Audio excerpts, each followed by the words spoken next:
शुभ विवाह या मालिकेच्या 6 नोव्हेंबरच्या भागामध्ये भूमी राजाकाकांना सांगत असते, मला आकाशला जबाबदारी पेलताना पाहायचं आहे, समर्थपणे या ऑफिसमध्ये निर्णय घेताना पाहायचं आहे, प्रत्येक गोष्टीमध्ये स्वतःचं मत मांडताना पाहायचं आहे आणि यासाठी मी कितीही वाट पाहायला तयार आहे, प्रयत्न करायला तयार आहे। राजाकाका म्हणतात, तू प्रयत्न कर, पण तुला वाट पाहायची काहीच गरज नाहीये भूमी, कारण आज सुद्धा आकाश निर्णय घेऊ शकतो। तो महाजन इंडस्ट्रीजचा मालक आहे। कोणताही निर्णय जर आकाशने घेतला ना तर त्याला कोणीही नकार देऊ शकत नाही, कारण आकाश या इंडस्ट्रीचा मालक आहे आणि आम्ही त्याचे एम्प्लॉई आहोत। यावरती आकाश म्हणतो, ए राजा काका, खरंच का मी निर्णय घेऊ शकतो? राजा काका म्हणतात, हो रे आकाश, तू कोणताही निर्णय घेऊ शकतोस आणि ते ऐकण्याची जबाबदारी आमची आहे, असं म्हणत राजा काका आकाशला समजवत असतात। तोपर्यंत इकडे आता रागिणी सांगत असते पौर्णिमाला की भूमी आकाशला बरं करण्यासाठी एक प्रयत्न करेल ऑफिसमध्ये किंवा घरी, तर मी त्याला 8 तास माझ्यासोबत ठेवून 10 प्रयत्न करणार त्याला डाऊन करण्यासाठी, त्यामुळे भूमीच्या प्रयत्नांना यश काही मिळणारच नाहीये। यावरती पौर्णिमा म्हणते, आई मी पण येऊ का तुमच्यासोबत ऑफिसला? याच्यावरती रागिणी म्हणते, तिकडे काय जेवण आहे का ऑफिसला यायला? यावरती पौर्णिमा म्हणते, मी तुमची मदतच करेन ना, म्हणजे तुम्ही मला तुमची असिस्टंट म्हणून ठेवून घ्या। याच्यावरती रागिणी म्हणते, त्याची काही गरज नाहीये, कारण ना अभिजितची जागा तिकडे कोणीच घेऊ शकत नाही। आता मात्र पौर्णिमा म्हणते, मी अभिजितची जागा घ्यायला बोलत नाहीये, पण ते येईपर्यंत मी तुमच्यासोबत तुमची असिस्टंट म्हणून येऊ का?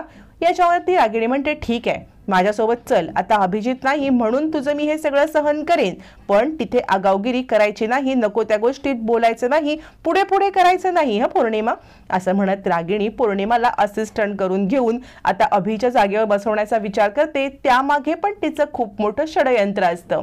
रागिणी सांगत असते, हे बघ पौर्णिमा, मी तुला ऑफिसमध्ये नेते हे फक्त आणि फक्त अभिजित येईपर्यंत, कारण अभिजितची पोस्ट वॅकंट राहील, मग कंपनीने ती पोस्ट भरू नये। जर तू त्या पोस्टवरती असशील तर कंपनी ती पोस्ट भरणार नाही। अभिजित येईपर्यंत तू थांब, अभिजित आलं की त्याला आपण रुजू करू।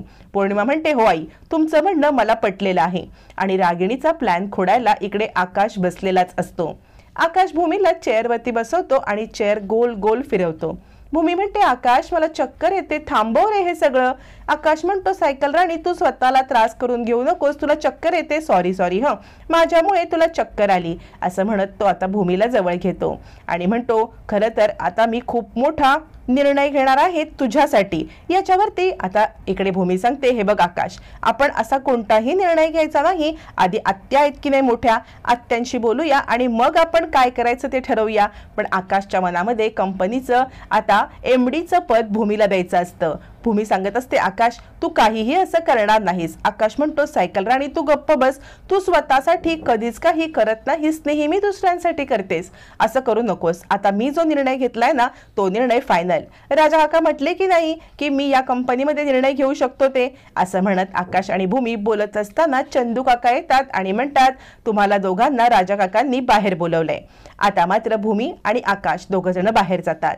तोपर्यंत पौर्णिमा सुंदर तयार होऊन आलेली असते आणि ऑफिसमध्ये दोघींची एंट्री होताच पौर्णिमा म्हणते, आई शोभते ना मी, मस्त वाटते ना मी अभिजितची जागा घ्यायला?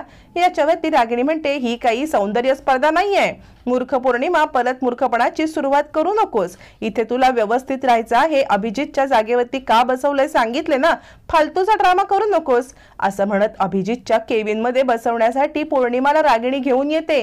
पण समोरचं दृश्य बघताच दोघींच्या पायाखालची जमीनच हादरते। अभिजित पटवर्धन याच्या जागेवरती खुर्चीवरती भूमी बसली असता पाहता रागिणीला सगळं ब्लँक दिसायला लागतं। भूमी आत्याला पाहते आणि थोडंसं ती पण गडबडते।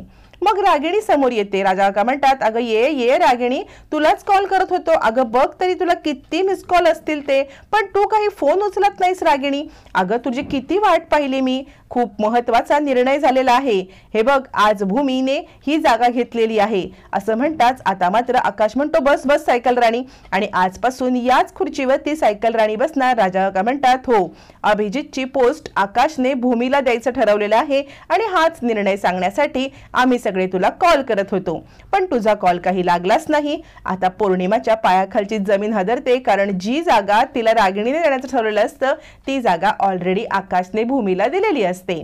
आणि आता सगळा घडलेला प्रकार राजा काका सांगतात, मी ज्या वेळेला भूमी आणि आकाशला बोलवलं तर आकाश भूमीला घेऊन खुर्चीवरती बसायला सांगायला लागला आणि म्हणतो, राजा काका तू म्हटला होतास ना की या कंपनीचे मोठे निर्णय मी घेऊ शकतो, तर या कंपनीचे निर्णय मीच घेणार आहे. आजपासून अभिजित दादाची जागा ही सायकल राणी घेणार. सायकल राणी या पदावरती बसणार आणि कंपनीचा सगळा कारभार सांभाळणार. आता आकाशच्या या निर्णयाचं कंपनीतील सगळ्याच लोकांनी, स्टाफनी अगदी उत्साहाने स्वागत केलेलं असतं आणि ते एक्सेप्ट केलेलं असतं. आकाश म्हणतो, माझी सायकल राणी ही कंपनी पुढे नेण्यासाठी खूप प्रयत्न करेल, खूप हुशार आहे ती. राजा काका म्हणतात, चला चला बस भूमी, आता महाजन साहेबांनी डिसिजन घेतलाय ना. आणि सगळा स्टाफ टाळ्यांच्या गजरामध्ये भूमीचं स्वागत करतो.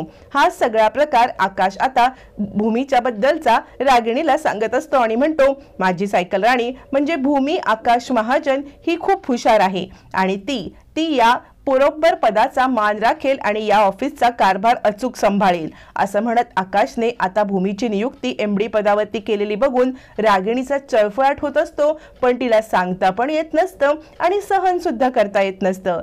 सगळेजण टाळ्या वाजवतात. त्यावेळेला आता मात्र पौर्णिमाचा चेहरा पडतो. रागिणी म्हणते, अरे वा, चांगला निर्णय आहे. आकाश म्हणतो, आवडला ना तुला, कारण सायकल राणी खूप हुशार आहे. याच्यावरती रागिणी म्हणते, हो तर तुझ्या सायकल राणीची हुशारी तर मी लग्नापासूनच पाहत आहे की ती किती हुशार आहे, मला माहिती आहे ना. असं रागिणी उपहासाने बोलत असते. राजा काका म्हणतात, मला माहिती होतं रागिणी, तुला हा निर्णय मान्य असणारच. पण थोडीशी भूमी आता गडबडते आणि म्हणते, आकाश आपण आधी आत्यांशी बोलूया का. याच्यावरती आकाश म्हणतो, अगं आत्याला तू आवडतेस, तर आत्या तू आवडत असलीस त्यामुळे आत्याला या निर्णयाचा काही प्रॉब्लेम नाही. राजा काका म्हणतात, काय ग, पण पौर्णिमा कशी काय इकडे आली. रागिणी गडबडते आणि म्हणते, नाही म्हणजे ना माझी असिस्टंट म्हणून मी तिकडे आली, हिला आणलं, कारण आता इकडे अभिजित नाहीये ना, मग कामाचा पसारा खूप वाढलाय म्हणून पौर्णिमाला मी सोबत आणलं. राजा काका म्हणतात, अरे वा, आपल्या घरच्या सुना तर खूपच आता कामं करायला लागल्यात. मला काय वाटतं रागिणी, आपण ना पौर्णिमाला तुझी असिस्टंट करण्यापेक्षा आपण तिला भूमीची असिस्टंट म्हणून ठेवूया का. पौर्णिमा म्हणते, अजिबात नाही, भूमिताईची असिस्टंट होणं मला मान्य नाही. राजा काका म्हणतात, पौर्णिमा तुझा इगो आहे ना, तुझं नुकसान करेल ना एक दिवशी, कारण तू जे वागतेस ना ते चुकीचं आहे. यावरती पौर्णिमा म्हणते, काही चुकीचं वागत नाहीये. भूमिताई नुसता आणते, तिला काही प्रॉपर्टी मधलं नको आहे, तिला कोणता मान नको आहे, पण आकाश जिजूंना हाताशी धरून तिने हा सगळा प्लॅन केलाय, तिनेच हे सगळं केलंय. तिला ही प्रॉपर्टी मिळवायची होती आणि तिला ही खुर्ची हवी होती म्हणून हे सगळं नाटक केलंय. मला काही कळत नाही का की अभिजितची जागा घेण्याची हिची हिंमत तरी कशी झाली. असं म्हणत पौर्णिमा उलट सुलट बरंच काही बोलत असते आणि आता मात्र भूमी तिला समजवण्याचा प्रयत्न करते. राजा काका खूप चिडतात. मग रागिणी मध्ये तोंड घालते आणि म्हणते, पौर्णिमा अगं जरा भान तरी ठेव, आपण कुठे उभे आहोत, आपण काय बोलतोय या सगळ्याचं भान ठेव, ऑफिस मध्ये आहेस ना तू. पौर्णिमा म्हणते, सगळ्याचं भान मीच का ठेवायचं, मी का सगळ्याचं भान ठेवू. भूमिताईला काहीच करता येत नाही का, तिला काहीच पाळता येत नाही का भान वगैरे, तिने कशी का अभिजितची जागा घेण्याची हिंमत केली. असं म्हणत पौर्णिमा चिडलेली असते. भूमी या मूर्ख मुलीला काही उत्तर द्यायला नकारच देत आणि म्हणते, पौर्णिमा शांत हो. पौर्णिमा म्हणते, मी शांत होणार नाही, पण इथली जागा मी भूमीला घेऊ देणार नाही. पण आकाशचा निर्णय असतो, त्यावरती कुणाला काहीही बोलता येत नसतं. सगळ्या स्टाफने संमती दिली असल्यामुळे आता भूमी या कंपनीची एमडी होते, ती पण पौर्णिमाच्या नाकावर टिचून. रागिणीला हे काही पटत नाही आणि तिला गप्प पण बसता येत नसतं. मग ती राजा काकांना म्हणते, हा घेतलेला आकाशचा निर्णय मला बिलकुल मान्य नाहीये. आकाशने जो निर्णय घेतलाय ना तो पूर्णपणे चुकीचा आहे. राजा काका म्हणतात, हे बघ, हा आकाशचा निर्णय आहे, तो या कंपनीचा मालक आहे, त्यामुळे आपण या बाबतीत कोणताही आता विचार करू शकत नाही. असं म्हणत राजा काका हात वरती करतात आणि आता रागिणीला कुणाकडे तोंड करावं काहीच कळत नसतं. रागिणी म्हणते, हे बघ पौर्णिमा, तू एक काम करायचं, भूमीचं काम व्यवस्थित व्हायला नको, भूमीच्या कामामध्ये चुका व्हायला पाहिजेत, म्हणून ऑफिसमध्ये तिचं लक्ष डायव्हर्ट कर. तू लक्ष डायव्हर्ट झालं की तिचं ऑफिसमध्ये चांगलं काम नाहीये, प्रेझेंटेशन चांगलं नाहीये, ऑफिसचा कारभार ती सांभाळू शकत नाही, म्हणून आपण तिला एमडी पदावरून काढून टाकू. असं म्हणत रागिणी लुटीचा प्लॅन करत असते।